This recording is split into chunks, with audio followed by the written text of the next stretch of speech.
a Saudi prince, a former American diplomat, former Israeli intelligence officer, and a former Iranian diplomat walk into a room in Washington, D.C., and this is not a joke.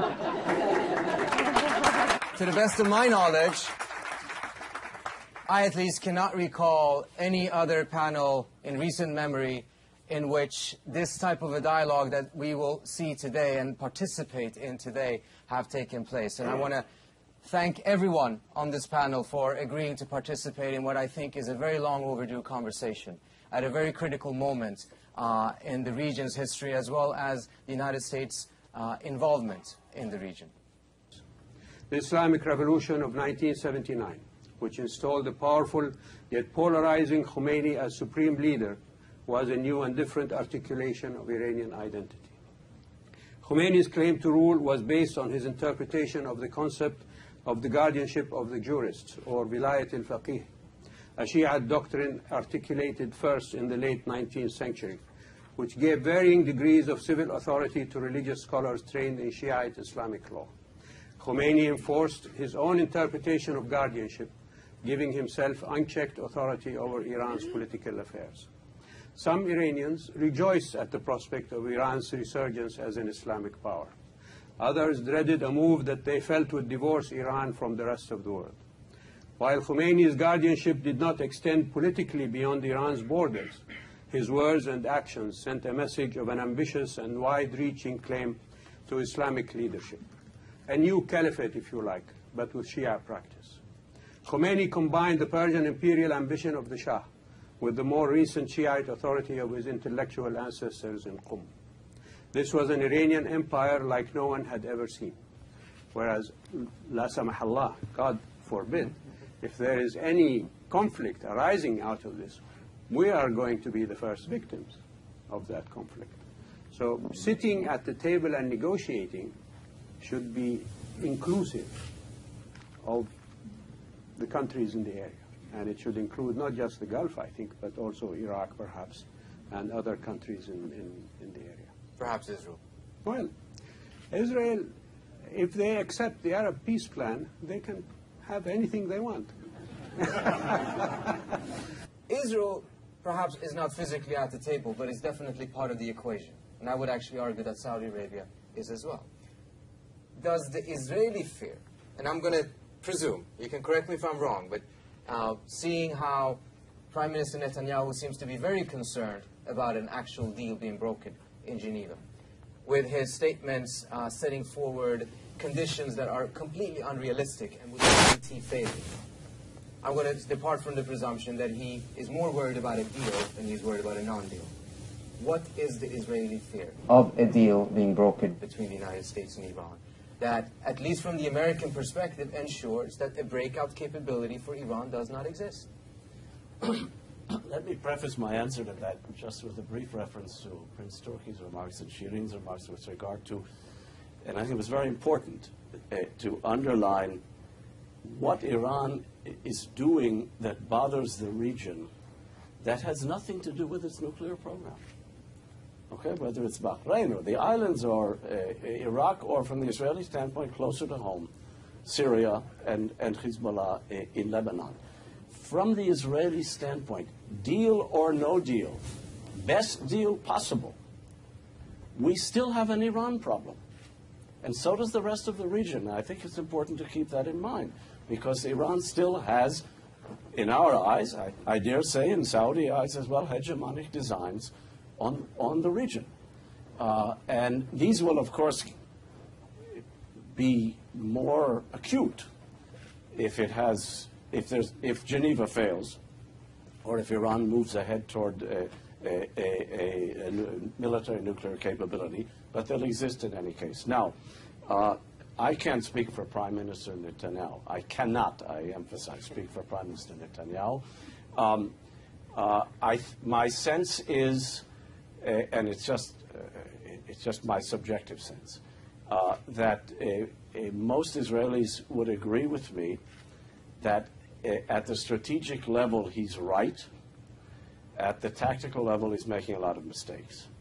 I mean, the duly elected president of Iran wishes us a happy Jewish New Year. You reply graciously. You don't score points anywhere, including in the Israeli public, when you reject this. And you don't score points by calling a Rouhani a wolf in sheep's clothing. But the Israeli fears are serious. And the Israeli fear that a deal will be reached that satisfies the 5+1, but does not assuage our fears and perhaps the fears of others in the region as well, with regard to Iran retaining a breakout capability, which even if it's not realized and exploited, tends to enhance or to fortify Iran's hegemonic designs. And again, I refer to the Levant just north of us. I said to Prince Turki earlier, if Iran is the most important issue for Israel, Syria is the most urgent. And of course, the two come together. Now, whatever is, if something is agreed in Geneva, whatever it is, I dare say that Netanyahu will have no choice but to acquiesce. He can rumble on about how unfair this is, but the rumblings are there to make it as difficult as possible. And again, at the strategic level, understandably, because our concerns, we're not represented in Geneva. We're not even represented in the group of nations that discusses what's going on in Syria, just across our northern border. Okay, we're totally isolated in this, which is unfortunate. I fully agree with Shireen that I'd like to see on the table at Geneva not just the table of the 5+1 meeting with Iran, not just the nuclear issue, but from the Israeli standpoint, of great, not the same importance, but of great importance, Iran's rejection of Israel. Just be there and do the right thing. We don't ask you to create miracles or anything like that. And I'm sorry the French and the British and the Russians and the Chinese are not here, because they would get the same treatment as... I don't know whether that was... For a second there, it looked as if Israel and Saudi Arabia was on the same page. Now we know everyone disagrees with everyone. Yes, your comment. No, first of all, I agree with His Highness with regard to the Arab Peace Initiative. I think we made a mistake in not accepting it. Not too late. You can accept it now. It's actually easier today because you can't ask us to make peace with Syria. You can't ask us to make peace with Lebanon. It's only the Palestinians. And it would be very interesting to see what the Arab quid pro quo would be if that were to happen. So I tend to agree with you that with one or two reservations, we should have simply accepted it and put the ball in the Arab court. Okay, let's talk.